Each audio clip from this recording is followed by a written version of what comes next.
So I'm working on a 2012 Kia Sorento with the 2.4 liters and trying to replace the knock sensor.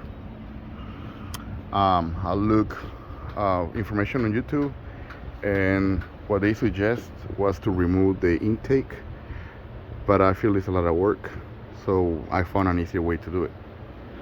By by removing the filter support or housing, and after that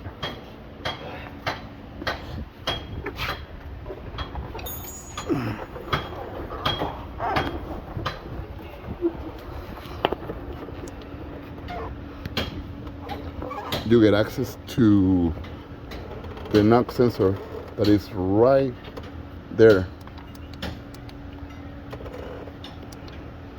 That's the sensor. So I got access by my hands to it. So there you go.